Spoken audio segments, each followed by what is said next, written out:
Welcome to the Greg Bennett Show. I'm your host, Greg Bennett. And wow, this was really, really special to have a wonderful conversation with my neighbor, but also an icon of sport, Frank Shorter. Frank shares his journey into running and when he realized that he had some ability, and he describes the emotions of the terrorist attacks on the 1972 Olympics and how he had to compartmentalize the trauma of what happened and focus on the job at hand and race a marathon 5 days later. He discusses running into the stadium at those games with a 2-minute lead and then what happens next. And he shares the story of the 1976 Montreal Games and his thoughts on drugs in sport. His relationship with the USA iconic runner Steve Prefontaine, otherwise known as Pre. And if you haven't watched a movie called Without Limits, that's a great story between Steve, Pre, and Frank in that. And just the impact of Steve's sudden death and how that impacted him. And just so much more in this one. Just absolutely incredible. If you love sport, if you love sports history, then this is a must listen. Do yourself a favor and listen all the way through to the end. You won't be disappointed. Now, a little bit of housekeeping before we go on. As per usual, thank you all for listening. I do truly appreciate it. If you are enjoying the show, I'd love it if you could just share it on your social platforms. That would really help me out, get the word out there. I'd love other people to enjoy listening to these incredible guests that I have. And or you can support the show's partners. I've got Athletic Greens, Hyper Ice, and Form Swim Goggles. They're all just brilliant companies with amazing products. So go check them out. I hope you enjoyed this conversation as much as I did. Wow, what a thrill. And remember, success comes to those who endure just one moment longer.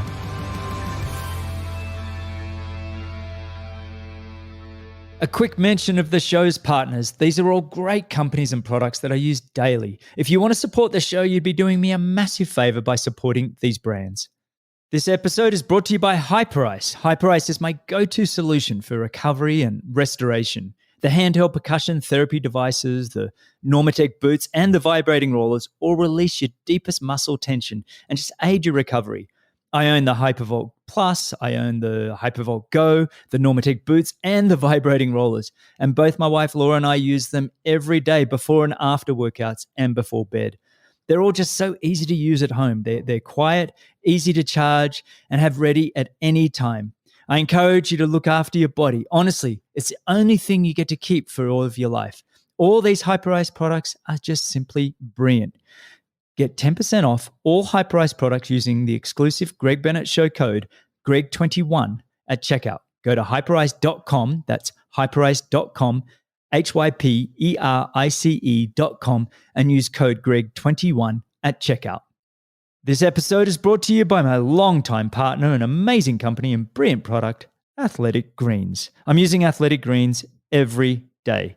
Great taste, so quick and ready to go.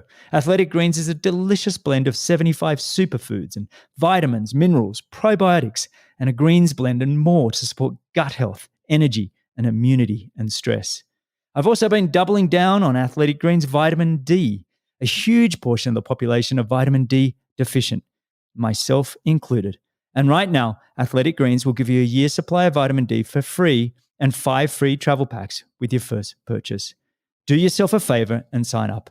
It makes a great gift for a family member or a friend. So sign up now and get a free year of supply of vitamin D and 5 free travel packs with your first purchase by visiting athleticgreens.com/Greg. Again, that's athleticgreens.com/Greg.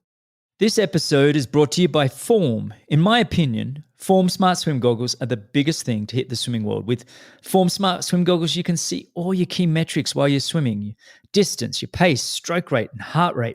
The swim data is displayed on the goggle lens, and you can customize the display to see the key metrics that you want to see.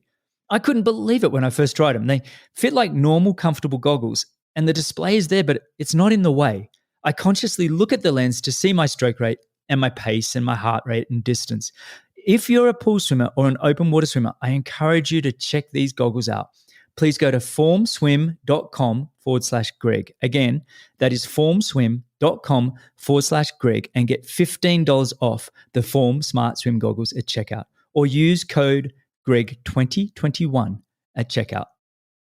All right, today I'm sitting with my neighbor here in Boulder, Colorado, a remarkable man who, by all accounts, is the father of the modern running boom. His Olympic marathon gold in 1972 is generally regarded as the launch of this running movement. He followed this gold medal performance 4 years later at the Montreal Olympics with a silver medal behind an unknown East German who was later documented to be part of the nation's doping system. Throughout the 1970s, he won a multitude of US national championships over the 5K, 10K, and the marathon distances. And he won the Fukuoka International Marathon Championships on 4 occasions.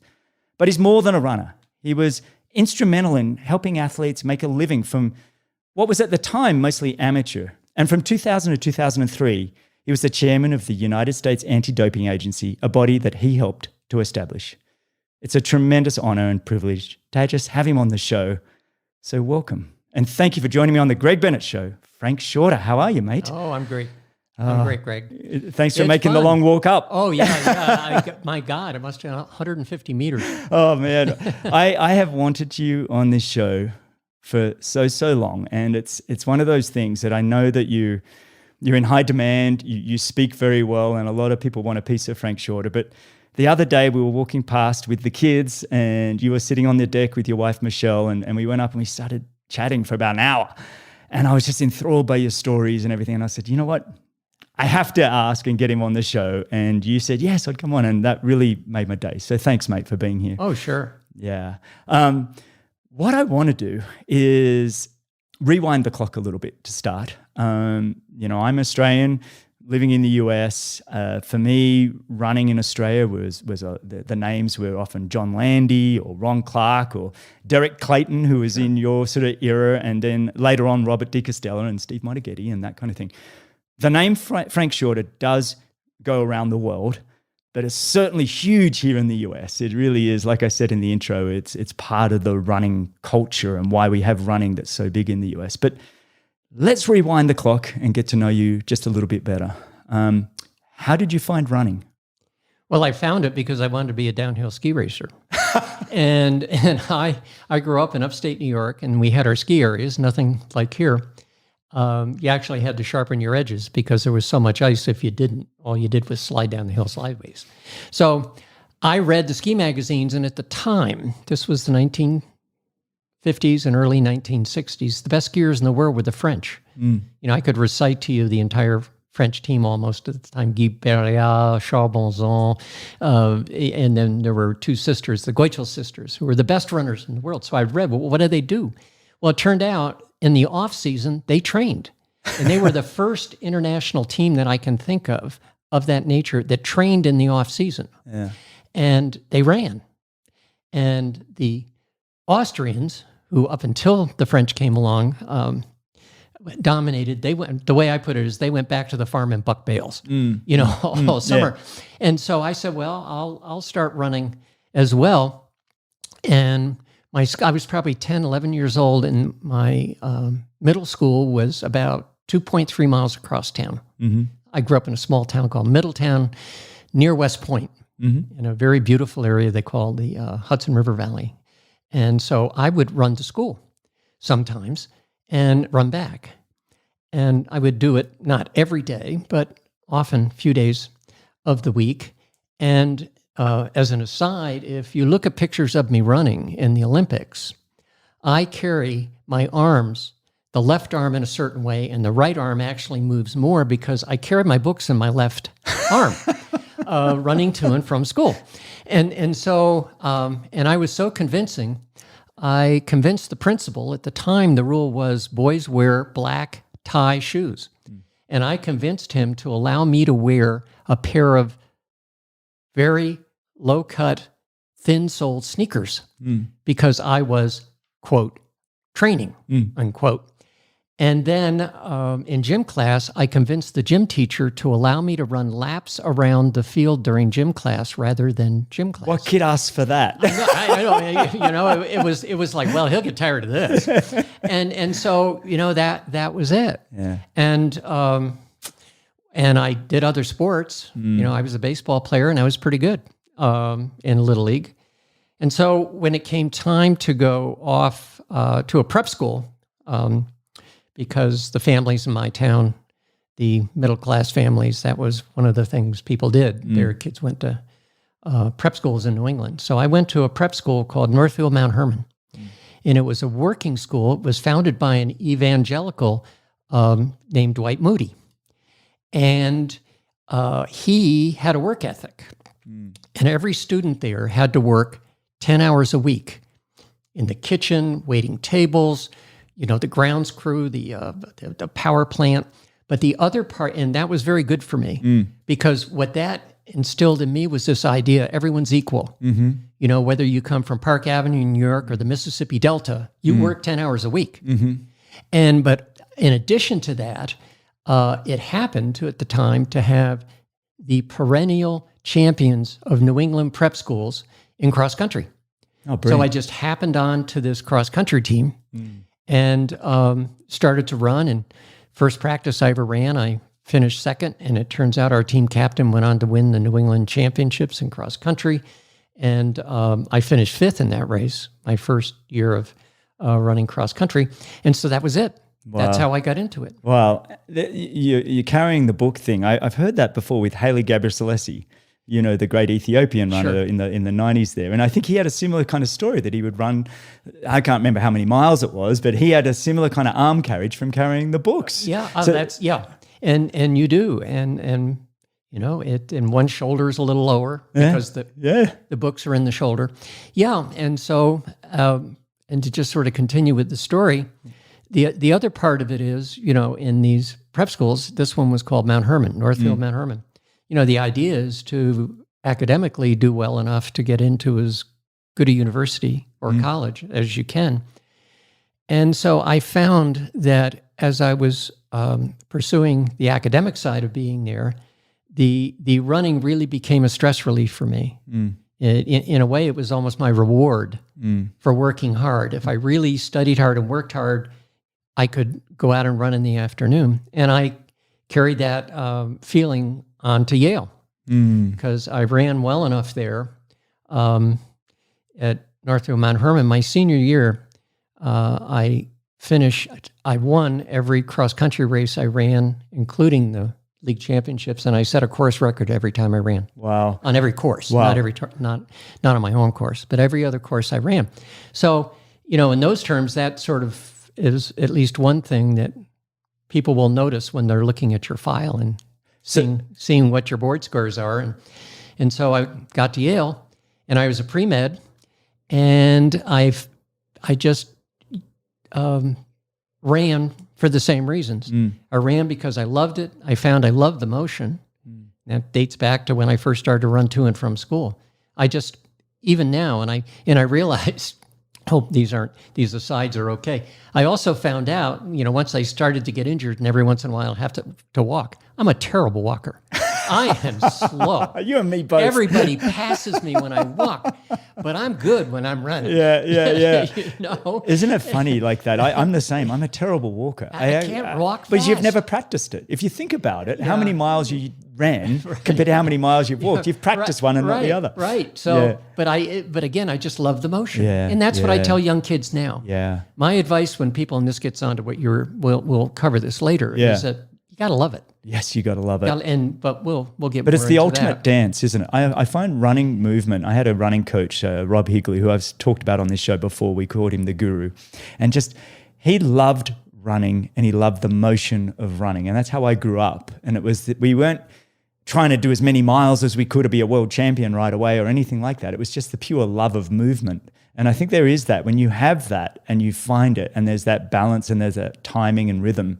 It really is a beautiful feeling. And, that can play into recovery because I found when I would run, just for the joy of running, I would get to a certain point and I go, okay, that's enough. I didn't say, oh, well, I need to run 2 or 3 miles farther.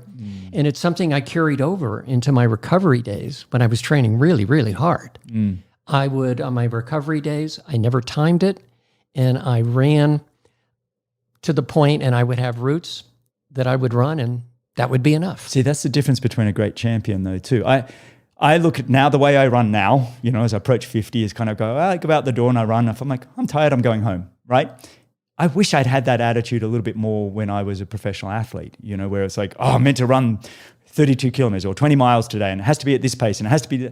No, because hard means very, very hard. And easy means very easy. And there should be a great gap between that. That's why I never time the easy days. And to get into, with the group training, and this I think applies whether you're riding a bike or running.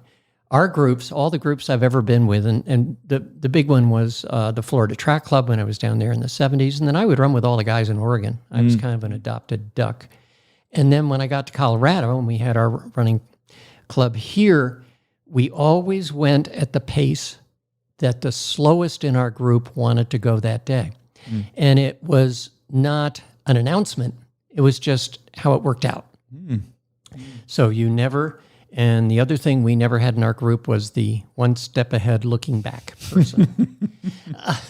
Everybody's shaking, nodding their heads going, yeah, I got that person in my Yeah. And so, again, there's not, again, it pretty much the same. And this is getting on to some of your later questions, but that's how I started running, and it started to evolve in that fashion. Was there a moment in time, or was there one performance that you kind of thought, hey, I'm actually pretty good at this? It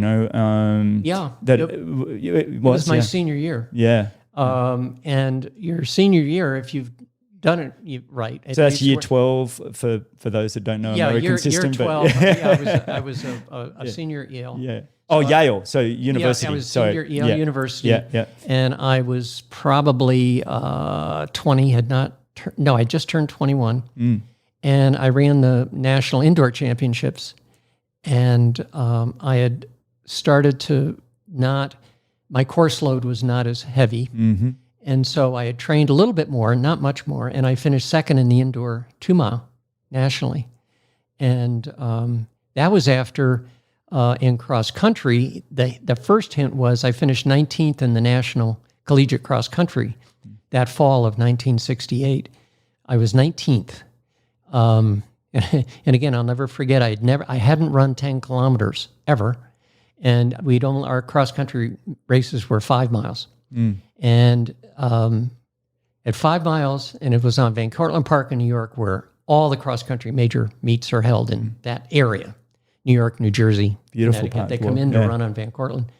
At 5 miles, I was 7th. That last mile. I learned. But the point is, I was an All-American. Yeah. Because they took the top 20 as an All-American. Yeah. So there was a hint. And then indoors, I finished second. To a guy named Ole Olesen, who was from Southern Cal.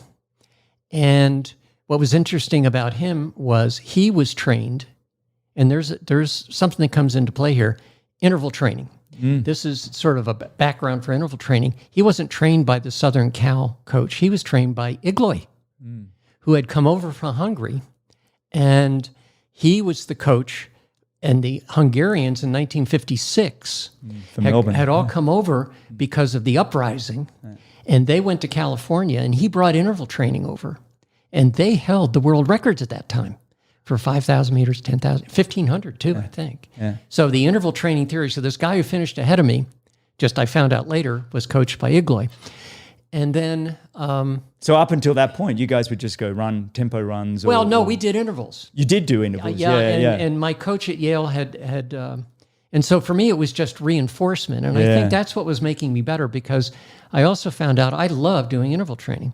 Because it allows you to dole out your energy and gain a sense of recovery that in a way, no one ever looked at it the way I think I kind of did. It was also, in a way, almost like a recovery run condensed. In other words, you're playing around with your anaerobic threshold. And in a recovery run, you're going out at a certain pace, and then you're going a little too fast, so you slow down a little bit, but you're just wandering over and under. It allows you to measure the effort. But I think you can also do that in interval training. through the speed. You get to a certain speed, and then you can gauge your fitness by recovery. I don't know if this is making sense. No, it does. It does make sense, yes. And so I developed an ability to, and the repeats is, I think, also important. In interval training, you should come across certain workouts that you do that you're really good at. And, I don't believe in working on my weaknesses after a certain level. Music to my ears, Frank. You work on your strengths. Yes. Yeah. And my strength was always recovery. And so I love the interval training. And actually, I was my own coach from the middle of my junior year in university at Yale on. Wow. So I started to play around with the interval training that I'd learned. And so that's again, that's why it was an aside about Olesen, that it turns out it was the right thing. In retrospect, I was doing the right thing. Yeah. And so spring break of my senior year at Yale, I had finished my senior thesis. In your major, I was a psychology pre-med major, you have to write a thesis in your major. And it's due at the end of the year. Well, I was, given my nature, I was done by spring break. And so I had the rest of the year. Yeah. I had one final and had some other classes. And my physics class, my discussion group, we got done early, so we learned Fortran programming. It was one of those fun times. But I started to run twice a day, some days of the week. Okay.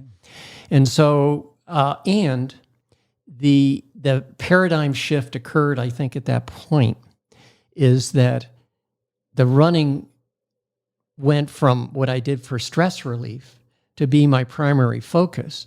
And the academics became the relief and release from the running. Interesting. Yeah. And so I went to the NCAA Collegiate Championships my senior year, Tom Black track, Knoxville, Tennessee, and I won the 6 mile. It was 6 miles at the time. And the next day, I finished second to the same guy, Ole Olesen, in the 3 mile the next day. Wow. And again, to give you the story of how you do this, I had never run 10,000 or 6 miles on the track. Yeah. So 10 days before the race, I was in Middletown. My family was there because graduation, and I went out to the local cinder track with my 10-year-old sister, and I gave her a stopwatch, and she timed me, and I ran 30 minutes flat on the cinders in a time trial for 6 miles. Wow. and so I said, yeah, I think I can do it. Yeah. So that's what happened. That was your training. 10 days out. Do the 10K? I always just to see. Oh, specific training. Yeah. Just to see. Yeah. And so, and after that, I went to the national championships and finished high enough up in the 10,000. I was fourth. Yeah. And coincidentally, if you want to talk about Steve Prefontaine later, that was his first race, and he finished fourth in his race, 5,000. And as a result of that, we both went to Europe together on the U.S. team because people ahead of us didn't go. So that's where we started to train together. And again, another aside, I trained like a 5,000 meter runner. I didn't train like a marathon runner. No, I trained to run 5,000 on the track. Well, there's something to that. I want to talk about that a bit later. Yeah, but the other person who we became friends with who went overseas was Kenny Moore, who ended up finishing fourth in the Munich Marathon. So three Americans in the top 10 of Munich. I looked at those incredible running times. Right. And Jack Batchelor, who was ninth in Munich, won that race. Gotcha. And so after the race, again, it's how these stories and how you make friends in your sport. Immediately, I'm one of those people, I just sort of start to jog down with somebody. And so Kenny and I are jogging down, and he says, geez, it's really good. I finished and qualified, so I can go overseas. And he passed me in the last straightaway. And he said, yeah, he was on the Army track team. And if he hadn't gone overseas that summer, he was going to Vietnam. Get out. Wow. And so he was literally running for his life. Yeah. I mean, and my answer, and what I said in response was, well, why didn't you tell me? Yeah. Exactly. I would have eased up even earlier. And so, that's, and went overseas and just started to. And was that moment, that first trip overseas, is that kind of when you were, okay, I want to do this with my life? Is this something? Well, not your life, because at that time, amateurs, you had one Olympic cycle. Right. Is that how you looked at it? And you weren't earning money, at least at that time. And even at that time, our federation at AAU Track and Field was taking our appearance money from the track meets we would have to run in as a member of the U.S. team. And they would take the appearance money, whereas we found out, and that was when Steve Prefontaine and I really said, okay, we're doing something here. About a year later, we were at a race, and one of the Italian hurdlers, who was a buddy of ours, came up and said, well, let's go get our money and go out and have some fun. And we said, what money? Wow. So that's kind of how it happened. So your expectation wasn't that you were going to earn a living doing this. It was really part of, again, when you talk about it, I think we were all three of us, Kenny and I and Steve Pre, were just, you get on an upward curve. Just want to see if you can get better and better. Yeah, you want to see how good you can get. Yeah, of course. Which is what it should be about. I mean, you want to start there, and obviously, from my side, I was fortunate, probably from people like you that came before us, that we were able to sort of make a living pretty early on. Sure. But it still has to come from the right place. Yeah, that you want to improve and you want to be better. You're not in it to earn the money. No. And in fact, again, as another aside, I needed to maintain, once I came back from Europe and started to get better and better, I couldn't just run. So I told you about the paradigm shift. I had dropped out of medical school to go to Europe and run and try to see how good I could get. But I said, I have to do something. So I went back to law school. Yeah. I went to law school full time while I was training for Munich. And that was in Florida. Yeah, that was in Florida. Yeah. So I was there, and I was living in a windowless bunker room behind the equipment room at the Florida track. And my roommate was a guy named John Parker, who has written some very good books, one called Once a Runner, and others. He was a law student. He was a very bright guy. He graduated Florida in 3 years, was in the law school, but he used to write a column for the paper. So we're in this windowless bunker, barbecuing on the lanai. I think that's illegal these days, isn't it? You got to have a window in every room. Yeah. And so the law school was 200 yards across a forest. So I said, I'll take the LSAT, and I went to law school. Wow. So I would, but again, it was this, okay, let's see. And you also have to get into very good circumstances, and you have to be very thankful. There was a man named Jimmy Carnes, who was the Florida track coach, but he wasn't really a coach. He was an administrator. And he had this Florida track club, which he really didn't need to have or support because he was the coach at Florida. But he loved track and field. He was in North Carolina, and good old boy, Southern guy. But he loved track and field, and so he found out ways to get local support for our track club. And the main way was, during the building boom down there, he found contractors who would have condominiums that weren't being rented, and so we would get a condominium to stay in. That's the sort of... yeah. And then what you also did at the time was, and then I'll get off this, was you would get invited to races, and you had a certain per diem the race could pay you. It was like $75 a day. And you get a plane ticket, but you could cash in those plane tickets and go student standby and all sorts of other things. Make your money that way. And that's how we made our money. Yeah. And in the first race I ever ran from the Florida Track Club, Jack Batchelor had gotten an invitation to the Drake Relays. And so we split his ticket and we both went. That's brilliant. And we tied in the 6 mile. Oh, you tied in the 6 mile? Yeah.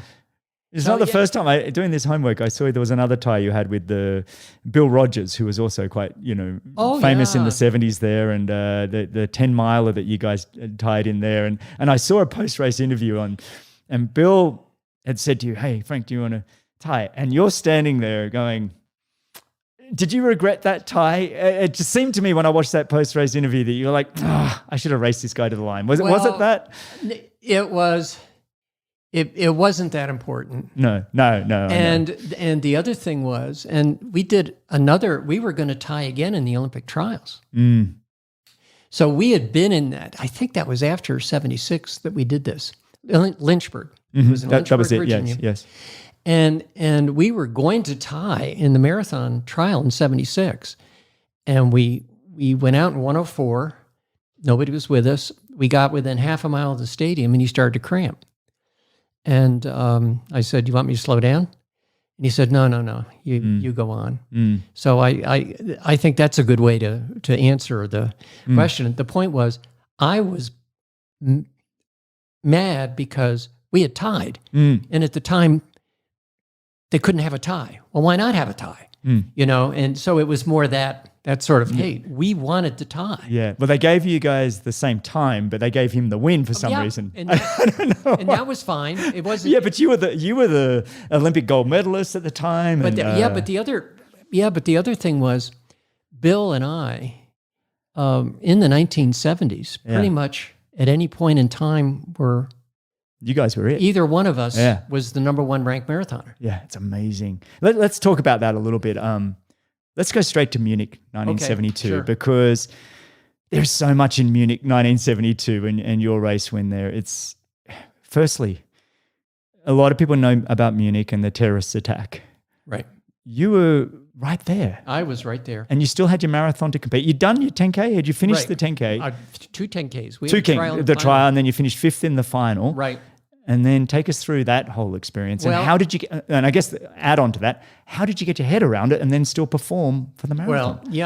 Well, this has to do with we had started to kind of defy the Federation. And we were supposed to get passes for our significant others to get into the Olympic Village. And they had not been forthcoming.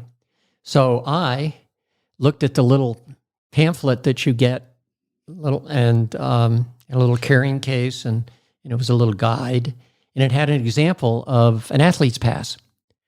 Well, on another page, they had an example of the back of the athlete's pass, and it was the same size as the athlete's pass.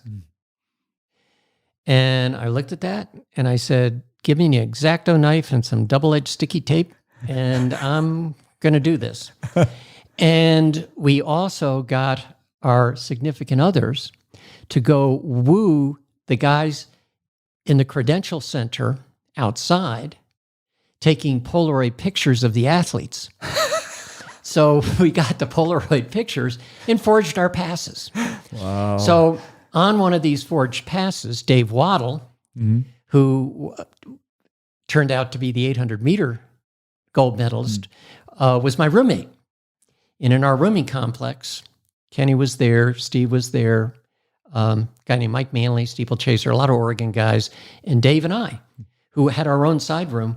Well, he was newly married.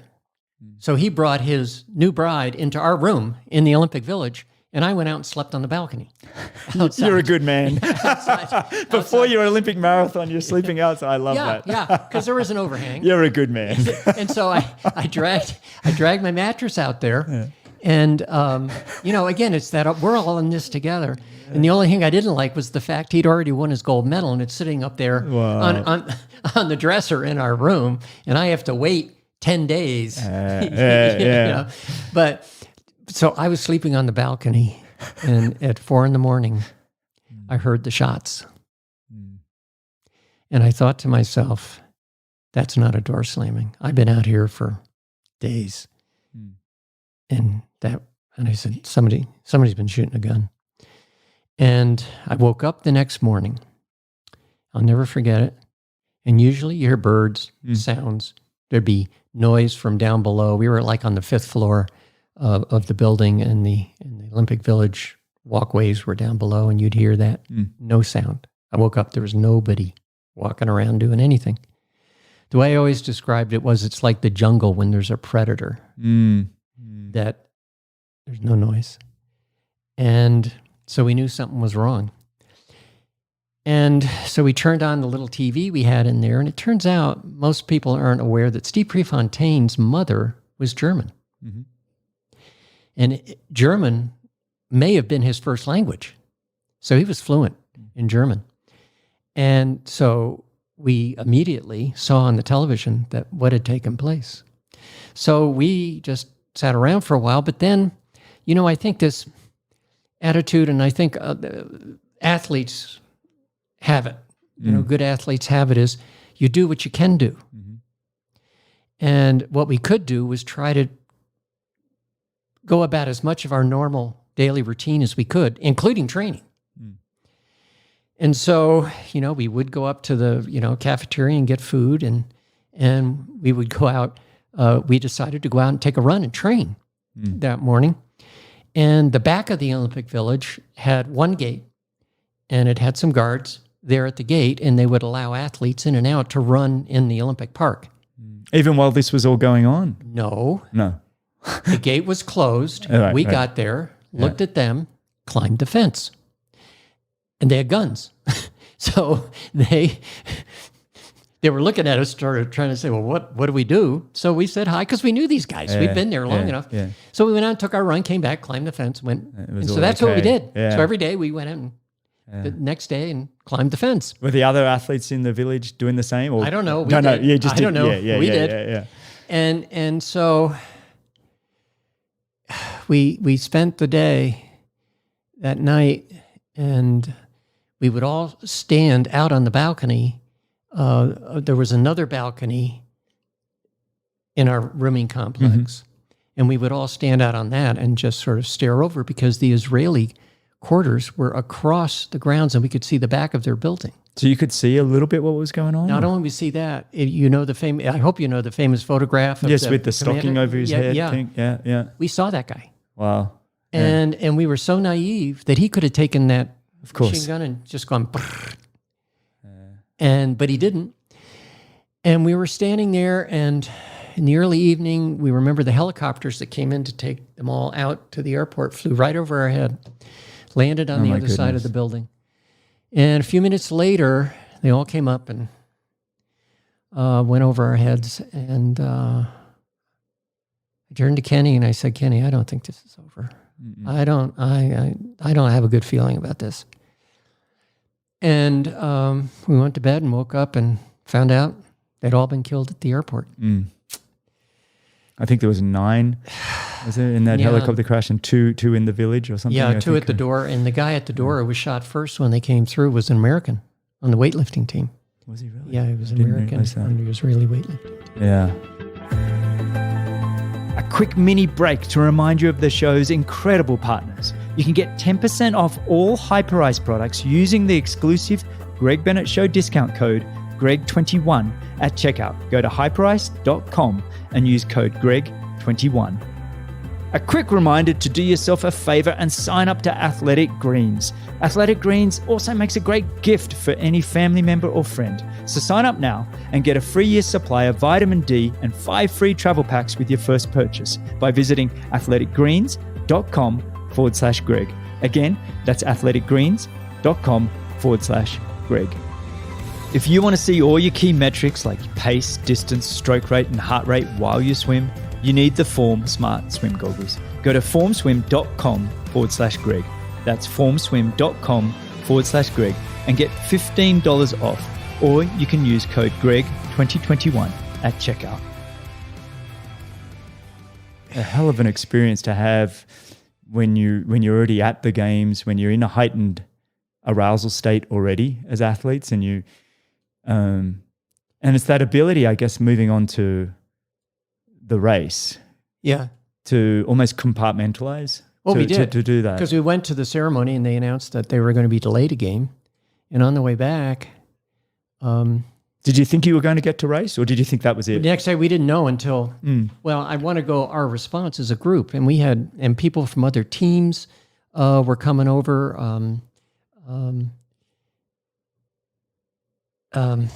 There was a guy named Hailu Eba, went to Oregon State. He was from Ethiopia, and he was on their team. Mm-hmm. He came over. It was like people would gather.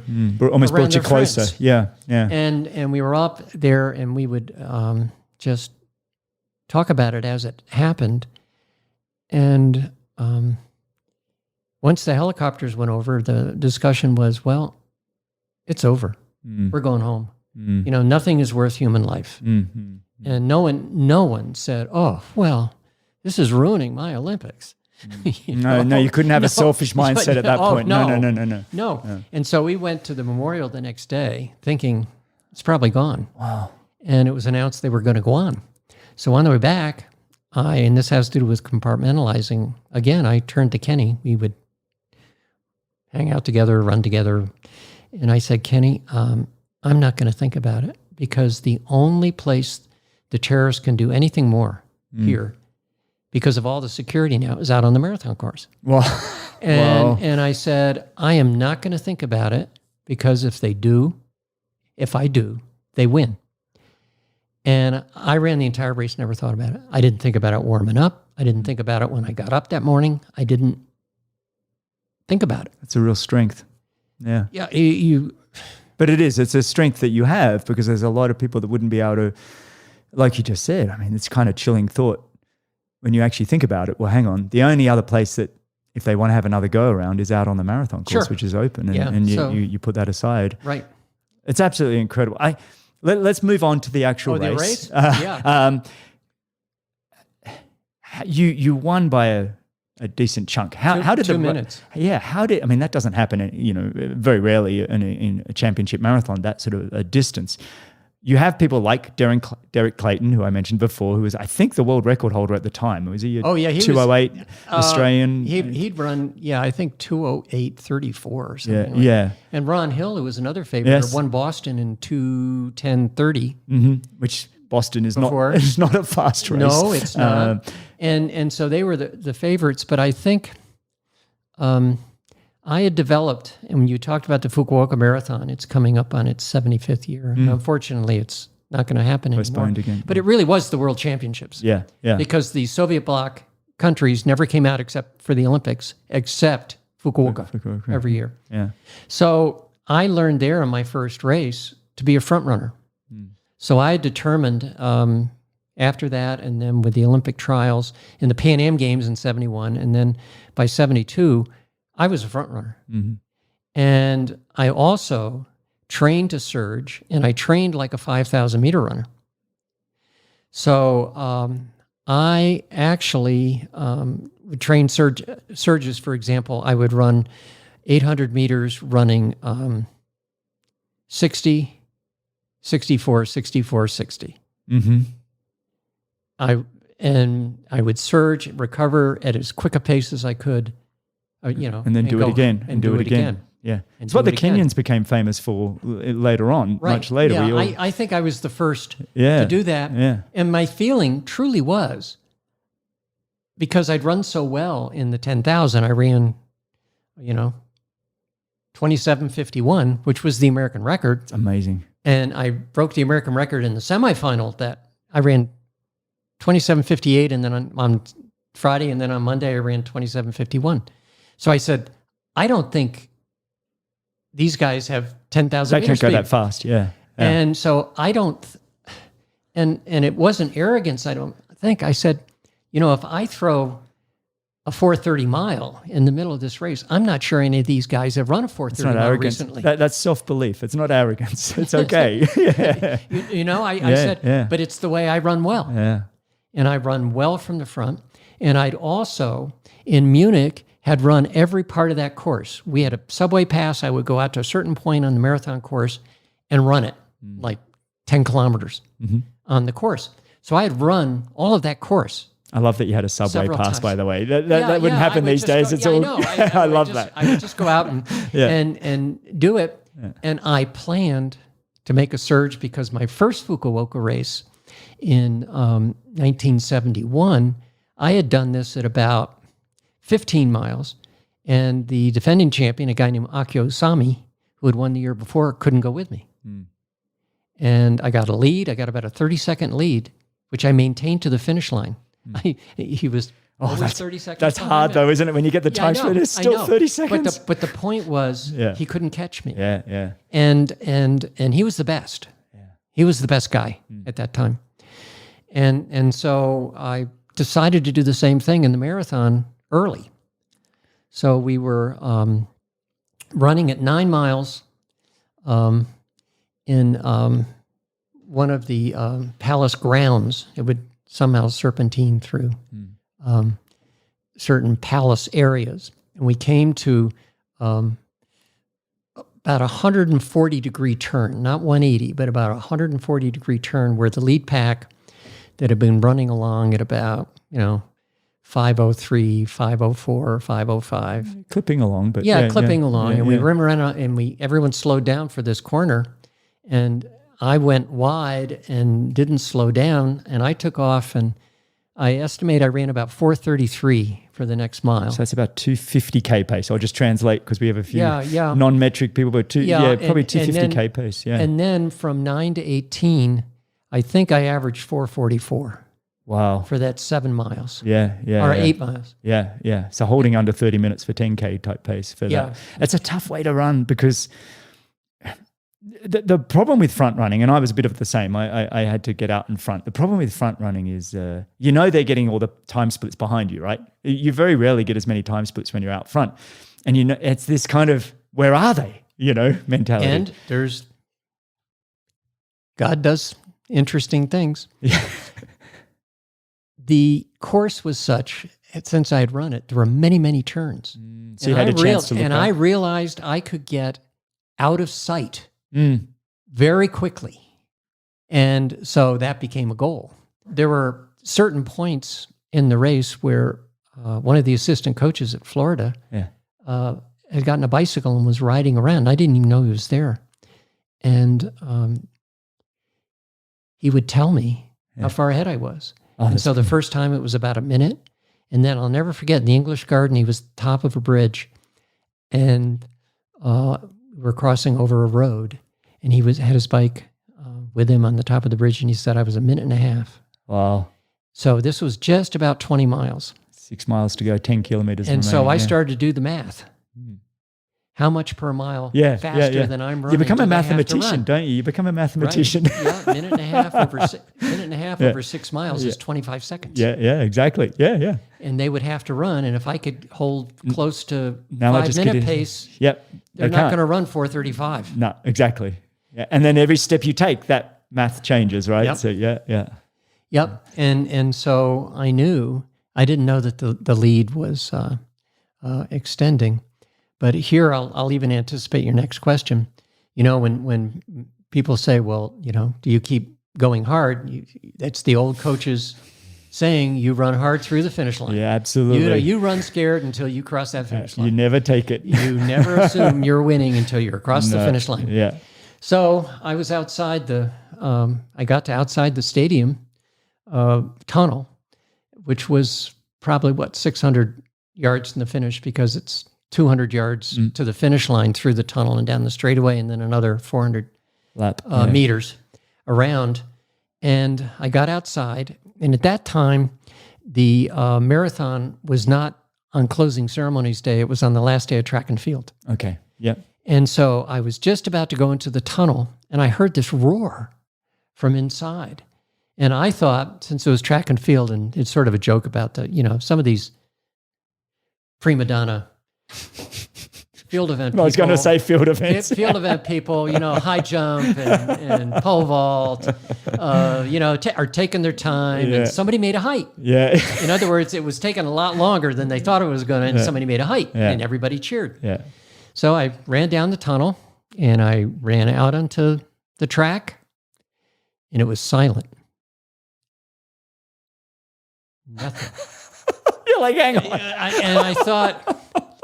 And it's really strange what goes through your mind at those times. My thought was, because Americans at that time were not the distance runners. We were the sprinters. So the thought that went through my mind was, geez, I'm an American, but give me a break. Just because I'm not supposed to be here. Wow, what a feeling that you're kind of anticipating one thing and it's completely the other. Yeah. But, again, I can say...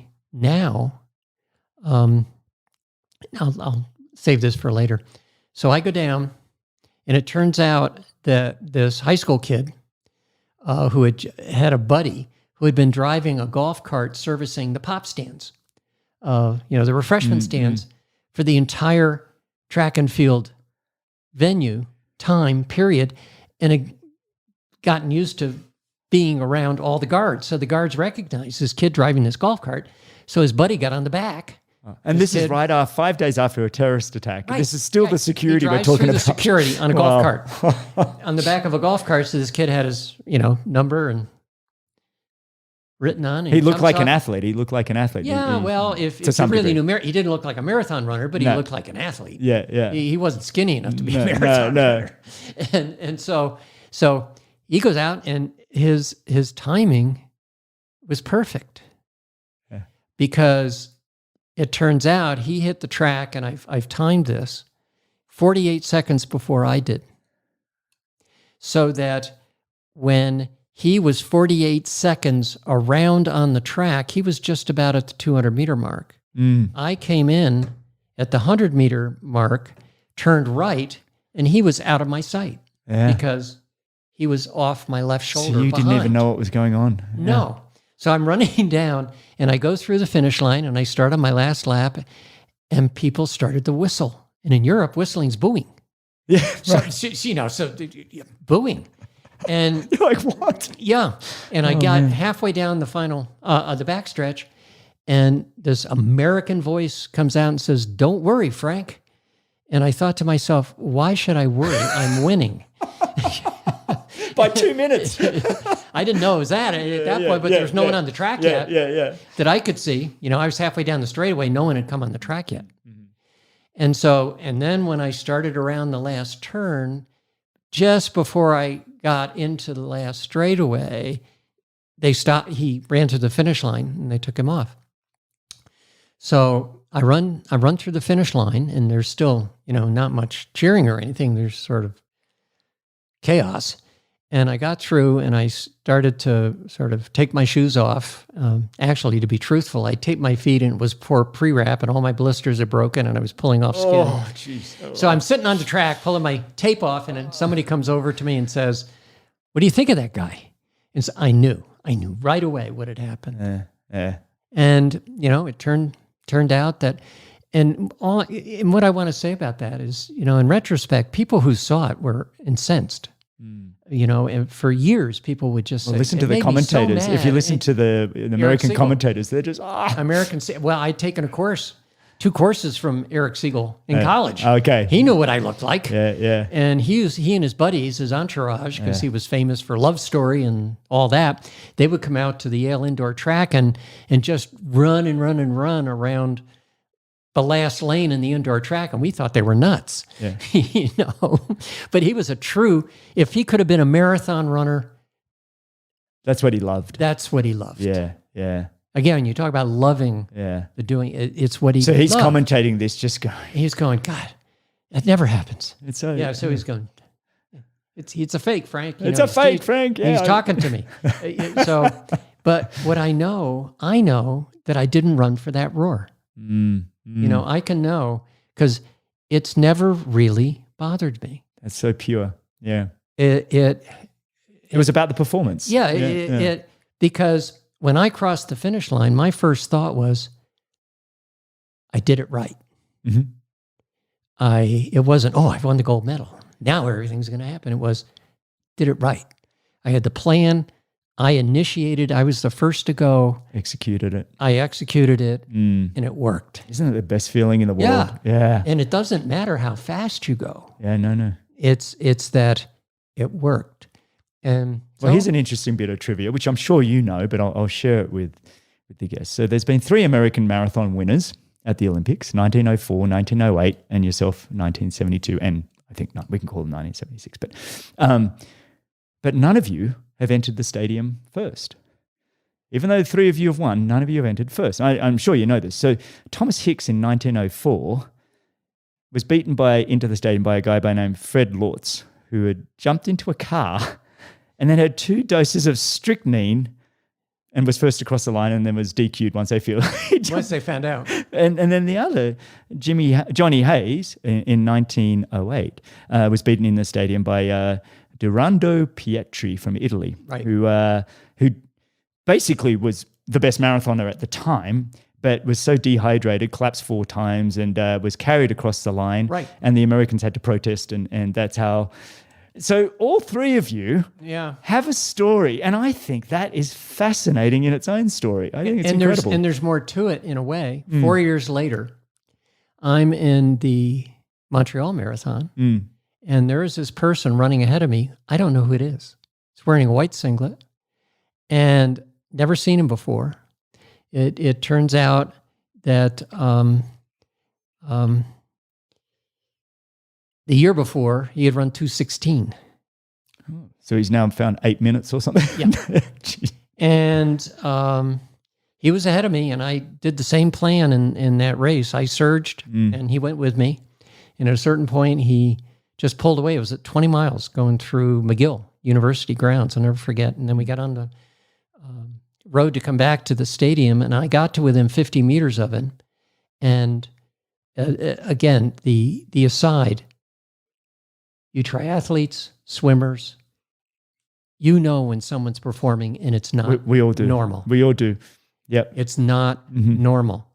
And he turned around and saw me when I was about 50 meters and just took off. It's just like, oh. Yeah. And didn't get tired one bit. Yeah. Yeah. So I get outside the stadium and I'm in just about the same spot, except this time I'm not in first. And I hear this roar, and the thought that went through my head was, geez, I'm never going to hear this roar. It's never gonna happen. I timed it. He was 48 seconds ahead of me when he hit the track. No way. That's amazing, isn't it? So whatever happened about that? Because I know he was a part of the whole scandal. Did they strip him of the gold? Have you been awarded that or no? No. Well, what happened because the Honecker, who was the president of East Germany at the time, had mandated the program.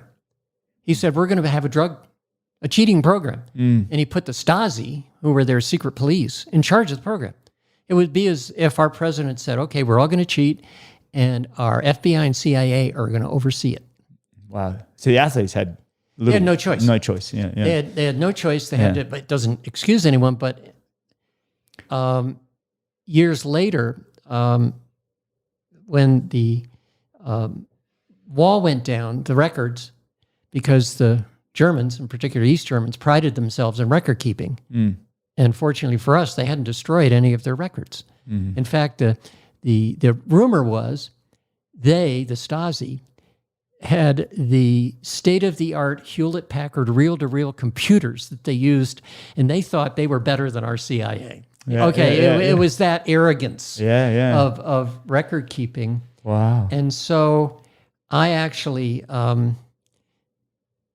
over the years, have gotten the one thing I've kept that I could have brought here to show you was a February of 1976 letter between 2 Stasi major generals who are in charge of the program. And they're discussing where they're going to go in West Germany to get their drugs. And attached to this is a handwritten list of athletes, each with a number by it, because they were, in essence, anecdotally keeping track of their athletes in order to cheat better. Wow. In other words, they were doing their own anecdotal testing on their athletes. And each one had a number, and also a lot of them are dead now. But have you ever spoken? Sorry to interrupt. Have you ever spoken to, what was his name? The Czerpinski. guy Czerpinski. You've never spoken to him again. And did he ever do anything beyond that?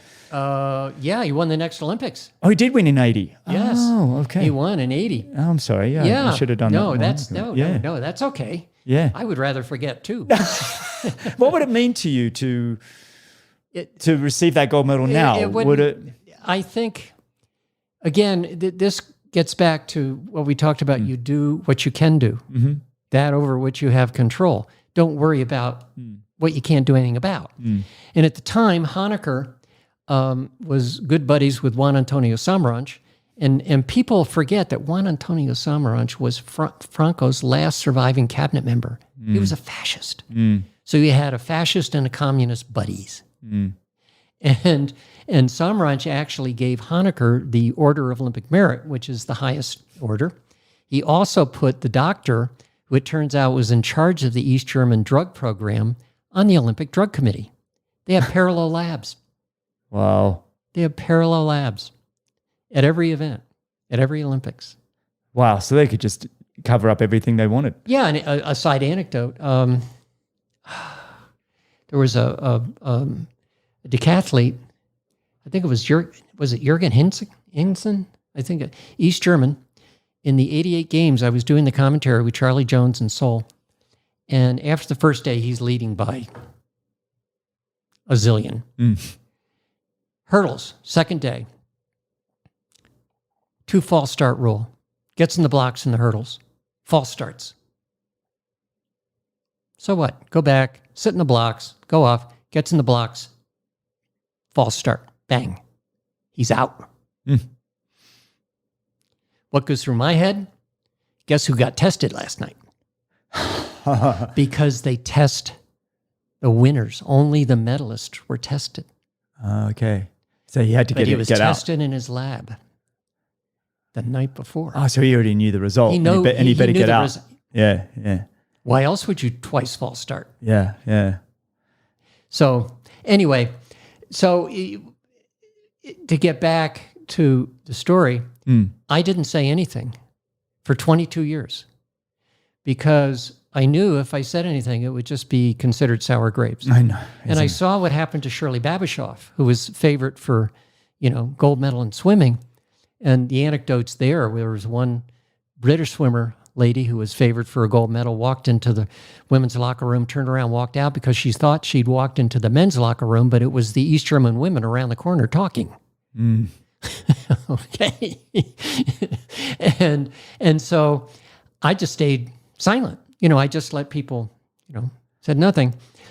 But then when the chance came with the Festina scandal in 1998 in the Tour de France, where they caught a car coming back from Belgium, they had started to let tours, legs of the Tour de France go out outside. of France, yeah. And one coming back from Belgium, the French authorities caught one car.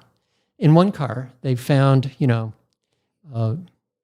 all the drugs, including a drug called perfluorocarbon, which was an artificial blood that was only available in clinical trials. So we all know that all those other 22 cars in the Tour de France, no, they were clean. Yeah, it was only this one car. They just happened to find this one car.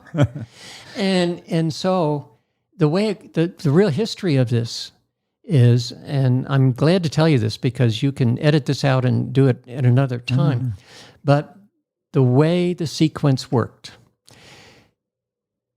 there was a French minister of health and sport, a woman, who said, I won't swear in French, but she said something to the effect of piece of something.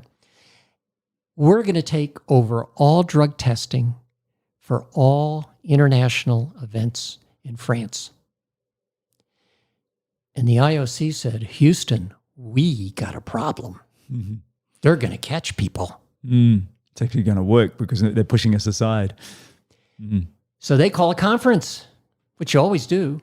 It was a conference in Lausanne, Switzerland, in early, I think it was early 1999. No, 98. It was the fall 98. So they called it really quickly because they want to pretend to deal with the problem. So they call everybody in. And at the same time, I had seen an article about Barry McCaffrey, who was Clinton's drug czar, who had committed $1 million of it was called the Office of National Drug Control Policy. It was a cabinet level position. And here was this commander of the first Gulf War, this general who is supposed to be guarding the borders from heroin coming in and stuff like that. He's committing to a drug test for an illegally used drug. It was EPO. And I said, this is unusual. Well, it turned out that his press guy was a master's runner.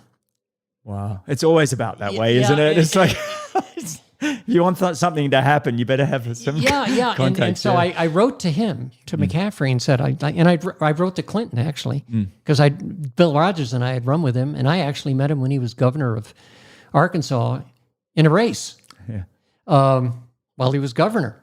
And so they write back and say, oh, yeah, this is good. So McCaffrey said, well, why don't you write a memorandum for me? Because you know who these players are internationally. So I did. And then the White House, decided that they were going to put together a group to go over to this meeting. In 99. 98. 98. Yeah. And basically say, you're going to give up drug testing. You have to give up drug testing to an outside independent agency. And at the time, the IOC, oh, thank you very much, active listening. Yeah, okay, thank you for coming.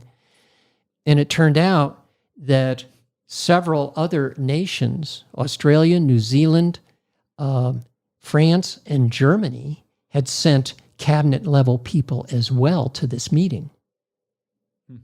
And I remember being out in the lobby while these meetings are going on in Lausanne, listening to these ministers talking about how they're going to work to get the IOC out of the drug testing business in the Olympics. And so McCaffrey gets up, like I said, and says, no. And another aside, I got to speak to this group on behalf of the athletes because they'd also imposed a statute of limitations on cheating that was like one Olympiad. In other words, you cheat, you don't get caught for 4 years, you're home clean. Man. And so... which is nonsense. Why is it so short? I don't know. Yeah. And the reason... Their reason was the samples don't save. And I'll never forget, we were sitting down at dinner, and I was with McCaffrey, and we were the head of all U.S. drug testing for the government. 2 million people a year they tested. We're sitting down at dinner at this fancy hotel. I got my room, and my room actually was for the IOC person who got busted for selling influence at the 2002 Olympics. I got to stay in his room. Yeah. So it was all this. Anyway, so we're at dinner, and I said, well, they're saying they can't save samples. And I'll never forget, McCaffrey turns to this guy and says, can we save samples? And the guy goes, sure. And we all go back to eating. It was that simple. It was that simple. I hadn't really looked at it. We can't do it. Well, actually, we can. Yeah. and later on, that became part of the profile, which is now being used. But this was 1998. And so McCaffrey gets up and tells them. And so they say, thank you very much. And we all go home. And a few weeks later, McCaffrey calls Juan Antonio Samaranch over from Switzerland and says, we've got to have a meeting.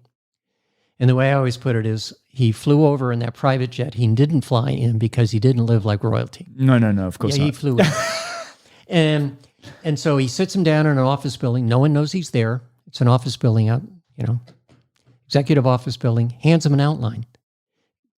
They'd been working on the outline of what turned out to be USADA. And that was the input that I'd given on, how it should be and who the players were. And he said, this is an idea that the U.S. Olympic Committee is going to come up with. And it's going to go into effect after the Sydney Olympics, next year, over a year. And U.S. Olympic Committee is going to pay for half of this new agency, and the U.S. government will pay for half of this agency, and it will be all of what USADA is now, totally independent, in charge of the adjudication, all the appeals, everything. And if you don't do it, we'd also been in contact with John McCain.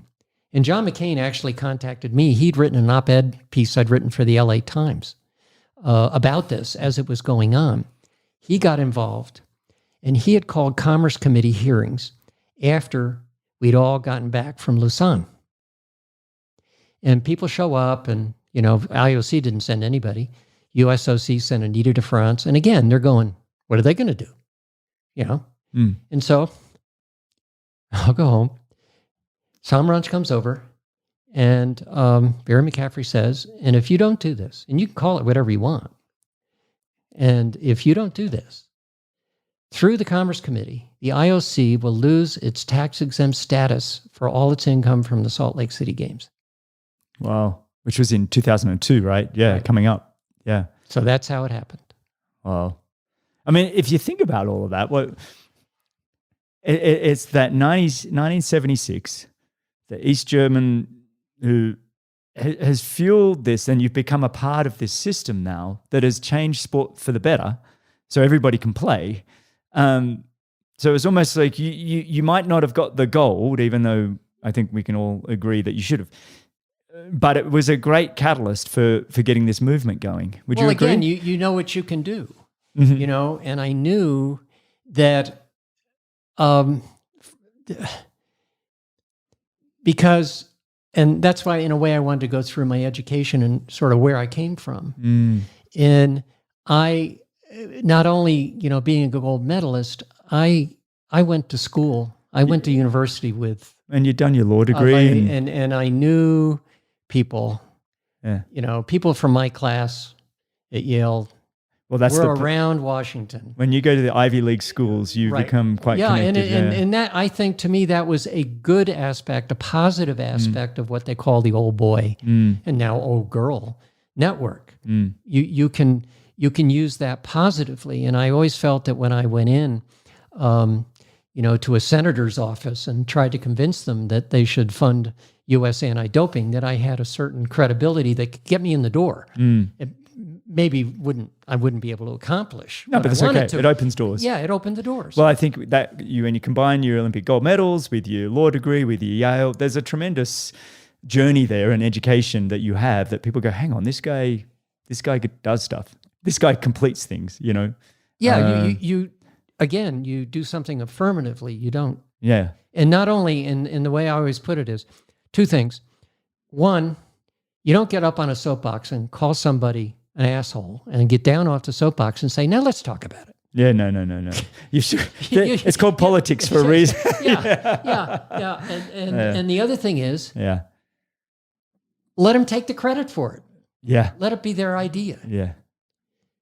That's fine with me. Well, you've gotten used to it. People are taking your credit the whole time. You've had 72 and 76 Olympics where people have taken your moment. No, but I think that was, again, to go back, and the other thing I'd like to talk about too when we get back to, Steve Prefontaine before 76, and that what we were trying to accomplish the night that he died. We were having a conversation in Eugene about what we were going to do. Well, let's talk about Steve Prefontaine. Okay. And for people who don't know, a great education is to watch a phenomenal movie called Without Limits, which is basically Pre's life, which Frank is in throughout because you were both very close. And I want you to, I'll go a quick story on this. I moved to Canada in 2000 to help train with Simon Whitfield, who went on to win the Olympic gold medal in 2000. And we were training really hard together, and Simon and I have been friends since 91, 92 and trained a lot together in Australia. And he said, Greg, you got to watch this movie, Without Limits.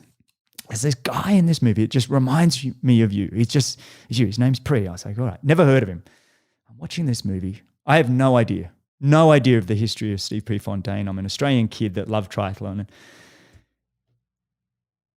And then the movie ends so abruptly with his car crash. And I was really shaken. It really affected me because it was, if you didn't know the history like I did, I was like, wow, it was really an extraordinary, I mean, you guys were close. You were the last to see him? Yeah, he gave me a ride to where I was staying at Kenny Moore's house. We talked about Kenny Moore. We had been training partners since 1969. And Steve Prefontaine was one of the great milers to 5,000 meter. He came fourth at the 72 Olympics behind Lassi Viren, for the famous Finnish runner at the time, and Steve went for it. And he was a front runner, much like yourself. Yeah, and he liked to toughen up the race. Yeah. I was the only person that could really tell him he ran a stupid race in the Olympics, and the fact that he shouldn't advertise what he was doing, because Ian Stewart, who finished third in that race, when he heard The Steve British said, athlete, I'm gonna run under 4 minutes for the last 4 laps, and Ian Stewart said, it was like, so we can all do that. Yeah, four of us can do that. Yeah. You know, so he sort of telegraphed what he was going to do, but that's the way he was. But this entire track meet that had gone on the night of his passing had been in defiance of our federation because they had this tool they called certification. In other words, they could, if you competed in an event either here or overseas that was not, quote, certified, you could be declared professional. And that's how they had the leverage to get us on the national teams when we first started to run, because there was no other way we could go to Europe and run for money like others did. Like everybody else. Because they were the ones that basically had to give us a letter of certification that we were an amateur so we could be in the event in Europe. Wow. So and then they were pocketing the appearance money that you guys were taking. Yeah. Wow. And so Steve put on this track meet, and only he could do it in Eugene because, you know, in Oregon, I mean, he was an icon, and deservedly so. And so we puts on this track meet. He invites basically the entire Finnish Olympic track and field team. And so this meet is not certified. So what does the U.S. Federation do? Do they disqualify and ask the Finns to disqualify every one of their athletes that have all flown over? That have all come over to run in this meet, and disqualify every American that ran in this meet? So it was a great in-your-face thing. And only he could have pulled that off.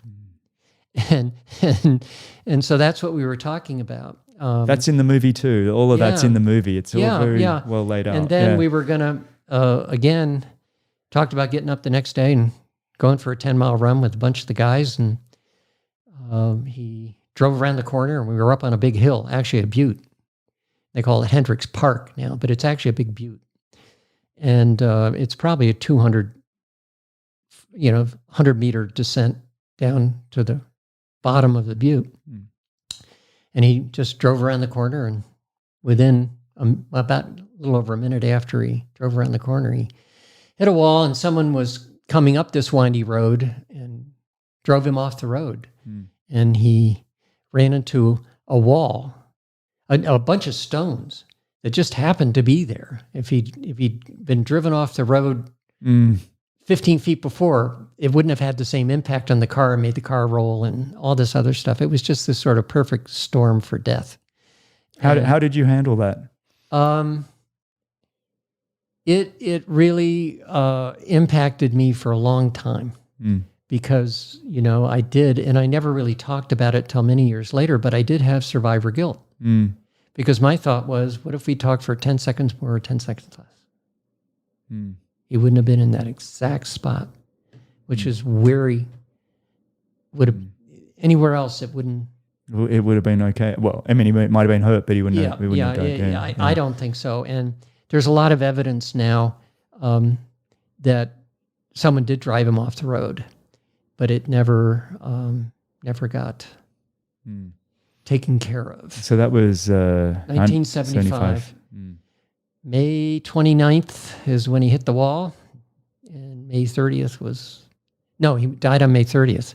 The event was on the 29th, so he died a little after midnight. Yeah. And so, you know, but that's what we also... That's why when we worked to open up the sport for prize money, you know, those of us involved still... And that was carried it on. That was when it all really changed around that time, right? I mean, from then on, when did excuse my ignorance on this, but when did things like the Golden League and these big events in Europe start coming around? It was after that because, and here's the story. I had been in contact with the head of U.S. track and field at that time. I think it was called the Athletics Congress. And ironically, it turns out this person is the one who's the villain in Without Limits. He's the head of the U.S. Federation. Now, he wasn't all bad, it turns out, because I had contact with him before, and I had, again, another connection because his name is Olin Castle. He's from the coal mine area of Virginia. And he was one of these kids who came out of a coal mining town and went to the University of Houston, and Castle is not his real name. He changed his name. And he was the best 400-meter runner, and I hope we can talk about it this way, white 400-meter runner in the country, and one of the best, and probably maybe the best at that time. But he made the Olympic team, but he got hurt. And in the Olympic trials, he didn't, I think he was fourth perhaps, but he got put on the team. And then at the Olympics, my coach at Yale was the Olympic track coach in '64. And someone got hurt, and my coach put Olin Castle on the 4x400 relay, and he got a gold medal. Yeah. So they don't have that in the movie. and I actually had written him in 1980 and talking about this and bringing up the idea because I had read the Olympic rules, and Rule 52 had said that the U.S. Olympic Committee could set up a trust fund, it was U.S. Track and Field could set up a trust fund to which you could donate, and then they could use that trust fund to support athletes. Okay. Training camps, medical and stuff. So it started that way. No, that existed. Oh, it did exist. And so as a lawyer, in legal terms, you say, I see no distinction between that and an individual trust, where an athlete could go win money, put it in their individual trust. And use that for their living. And their performances. The argument was the East Germans are supporting their teams. Yeah. They're subsidizing their teams. They are professional athletes. They are professional athletes. Paid by the government. Yeah, They're getting paid.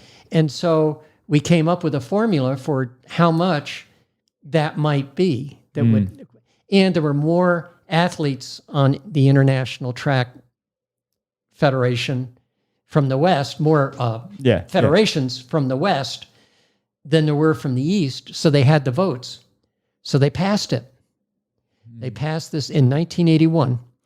And the Boulder connection is we have a race here in Boulder called the Boulder, and a friend of mine who's a banker who had the bank, Steve Bosley, he and I sort of had the idea for this race that now has 50,000 people in it. And his bank became the first trust repository for people. So you could set up your trust, put it in, and the idea was when you turn professional, you could get all the money. But it was just sitting there. It would sit there, and it would be an investment. It would feel like a pension. A pension, but at the time, you couldn't take it out. That's okay. At least it's almost forced savings. Yeah. And many foreign athletes did it. Yeah. And again, only recently have some of the African athletes who have had these trust funds that they haven't needed since like 2 years later, no one was paying attention. Track and field opened up, and then the Olympics opened up. And then, so they still have these funds that they didn't... because if they had them over here in this trust fund, guess who couldn't get their hands on them? Yeah. Their own federations. So they've just come back and said, wow, it's been invested for 40 years. So anyway, that's sort of the end of the story from what Steve and I were talking about in 1975. Wow. So it was like 6 years later. Well done, mate. Huge congrats. I want to wrap up before I want to keep going. I could go all day with you, and I think we will. I'm going to have you up for beers, and I think we're going to just keep going at a later date. But I guess the evolution of running has me fascinated. You've seen it all. I mean, you've been around, you won your gold medal, it'll be 50 years next year since the gold, and I don't mean to age you, I just you've seen a lot. I don't mind. I like the fact that I'm here. But how much of you think that, how much has the world changed in the marathon sense? A lot? Or the times don't look that much different? No, and we didn't talk about the shoes. We should. I wanted to. I'm getting to the shoes. Okay. But in the general sense of the physical capabilities of the marathoners, from what you were doing in 72, 76, when I talked De Castella and some of the Steve great... Jones, Steve Jones is across the lake here. I mean, you guys were all running these incredible times, which I don't know that we've improved. Have we improved that much? Well, it did, and then the drug testing started to have an impact. It's sort of slowing it down a little bit. All of a sudden, no one's running 2-3 all the time. And so I think that's had an impact. And so I think now it will improve. I just think from about 1976 through about 2005, when the impact of the drug testing and started to get into profiling rather than failing a test. And, profiling means they blood test you or drug test time. you over time. I know when I going into the 2004 Olympics, they were testing me so often in Australia, and I kept saying to Laura, look, they're here every week to 2 weeks. I really didn't know what was going on. I was really a bit scared. And then finally I found out the Australian drug test said, actually, no, Greg, we were doing a profile because your hematocrits were pretty high and then low, and we just wanted to show, when it came to the Olympics, that we could show that we've been tracking you for 9 months and this is how your blood kind of worked. I was like, oh, phew, thank you. Because I had no idea at the time, though. Right. And so the deterrent has taken over to a certain degree. But that also means now that maybe, hopefully, they'll not rely on the drugs and actually. But what about these shoes now then? We talk performance enhancing. What are your thoughts? And, the figures are like 2%, 3%, 4%. Well, they write them on the shoes. So, one company that's how they sell them. They say 4% or whatever. Right. And they're just going to have to deal with it. Yeah. Do you think it's like swimming? Remember the swimming suits? Yeah, we had that, and that was incredible. And my wife Michelle talks about the swimming was so good about handling it. They just said stop, boom, done. Yeah, yeah. Do you think running will do that? Do you think we're going to do that with these shoes, or do you think they're here to stay? Because they're definitely performance enhancers. I don't know if you've tried a pair on, but I let's just put it this way: I don't think the swimsuit manufacturers have as much an influence over swimming as the running shoe manufacturers have over running. I had Javier Gomez on the show. I don't know if you know Javier Gomez. He's a 9-time world triathlon champion and silver medalist at the London Olympics. One of the real greats of our sport and just one of the most down-to-earth, humble people you could meet. And I said to him, you're with On shoes. Have they got the bouncy shoes out? He said, yeah, we've all got an equal playing field now. And he's not a fan of them either. Equally bouncy. Equally bouncy. Have you tried a pair? Have you tried? I ran down a hallway and honestly, they work. I think with your strike, because you're so smooth and so fluid, that you might not get the benefits that I would, where I hit the ground a lot harder. So there's a rebound that I would probably get more than you would because you're so smooth. But I don't know. And what about this sub 2 hour? But why would I want to run a 9-minute mile now when I really when you I and me both, when mate. I can't. I haven't seen you running past the house. Are you running much at the moment? I haven't seen you. In fact, though, I've been getting back into I run jog. Yeah. And then when I feel really good, I run. Yeah. But I work more on strength. Yeah. And I've truly found that, past 70, the running declines there, but the strength is actually good. So I really depend on the fact that I can really maintain strength. Again, is that body work or weights? Weights. It's machines, and I choose machines where you can't cheat. Mm-hmm. A machine where a pull-up is really a pull-up, and a dip is really a dip. Yeah, you're talking old school training here. Yeah, I like that. Yeah. And, you just, that's fine. Yeah. Again, it has to do with the love of the movement. Mm-hmm. I wait for that time when it really does feel good. I don't need for it to feel bad. No, me either. I'm with you. But the thing is, you get to the point, and we're not the same age, but we've had the similar experiences where you've had your turn and you got to really flourish and optimize everything you had. Oh, but that was so much fun at the Olympic trials. I'm looking at these guys running around the track in the 5 and the 10, and I go, holy shit. And then I say, shit, I did that. Yeah. Isn't it amazing? Isn't it amazing? You look back and go, actually, I was one of those guys that could move like that. Well, for instance, I won the Olympic trial 10,000 in 76 in 27:56. And the winner this time ran 27:54. There you go. Isn't it amazing? I mean, you start to think. But he ran 52 for his last 400. Yeah. That was an insane. So that changes a little bit. Yeah, that has changed a bit. What are your predictions for the Olympics coming up, being that, we're a few days out from the opening, and has America got a marathoner? Let's start there. I mean, the women, I feel like the American women have been outstanding. But what about the men? Galen Rupp or somebody like that? Could he stir it up? I'd like to think so, but I don't. I don't think so. Well, you got Ilya Kipkoji, who just seems to be owning the marathon right now.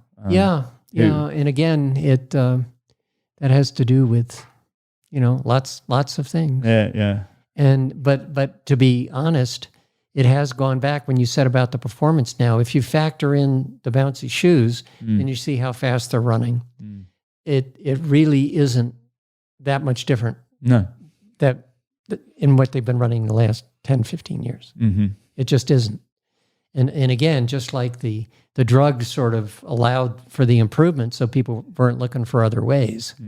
I think, and again, I may be naive on this, but I think I have enough information. I don't think you're naive at all, actually. I think you're worthy of a conversation about all of these things because you've been around and you've seen it. Yeah. And again, like we said, by looking at people on their performance. What about, I don't want to dwell on this, but a quick question because it just came to mind. Alberto Salazar and his training squad and what happened there. What were your thoughts on that whole thing? Well, again, I have to put on my USADA loyalty hat here, and he's got his appeal. Because he'd be a friend of yours, wouldn't he? He was around, a bit after you, wasn't he? Yeah, he was after. Yeah. He was early 80s group. Yeah, he. Well, let's put it this way: when I would run the Falmouth Road Race, and he was from up the road, and at the time I was running Falmouth and doing well, and I won it a couple times. There were two kids who came down, and there was a doctor that I stayed with one time, and two young guys came and camped out in his backyard. They may have been even in high school at the time, but maybe just started, I think, at college. And the two people were Alberto Salazar and Rudy Chapa. Mm-hmm. And Rudy Chapa is the guy in Eugene is in charge of. Oh, okay. The program they've had. Yeah. And so you've they seen were after me. Yeah. They were camping out in the tent in the backyard. Yeah. It's amazing, mate. It's been interesting. Is Galen Rupp still with that group? Because he was a part of that, but he wasn't a part of it he didn't qualify in the trial, so he's going to run in the... Yeah. And we'll just see. And again, I'm just not going to talk about individuals. No. Let's not do that for now. Yeah. All right, mate. Well, let's finish up with just a couple of questions before I let you go, because I loved all of this, by the way. I just have one. I like to finish the show with asking a guest sort of one tip that you might have for people on, how they can optimize their own lives, kind of like you have, and what have you learned?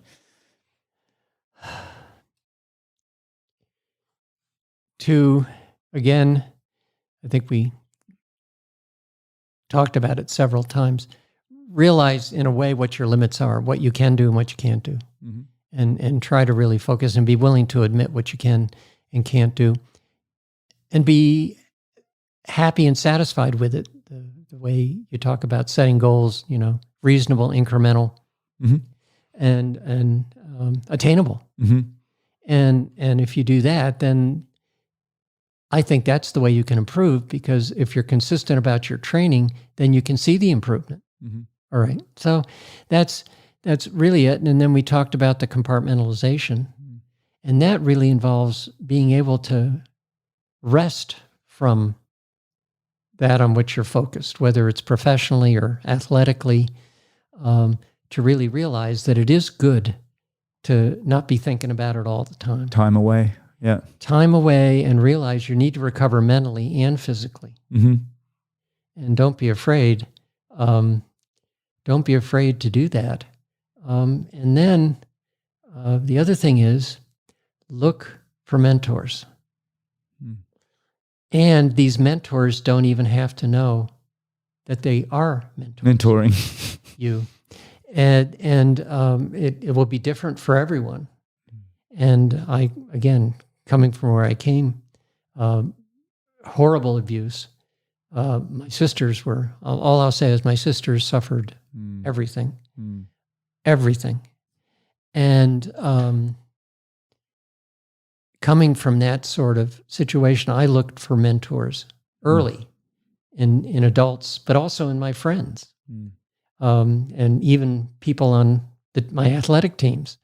And they probably didn't even know You just look for positive. You need a team examples. around you. Yeah, and that's the other point in whether it's in business or faith or athletics, that this adage, which is not trite,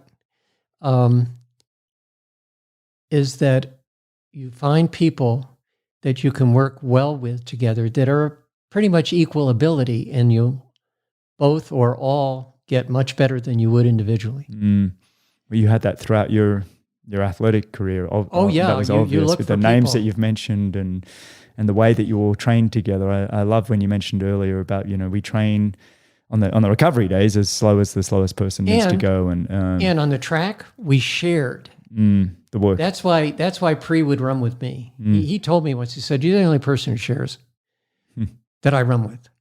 You share, and then the race comes, you try to beat each other's brains out. Of course, but that's what brings you closer together. That's what makes you mates. Right. Yeah. Right. So that's that. And then the other, I read your questions before, and the other was an interview, a Zoom interview. Who do you want a coffee with, or a Zoom with, or who's somebody that one living person that you would love to sit down and have a coffee or a Zoom chat with, or whatever? Yeah. Jimmy Carter.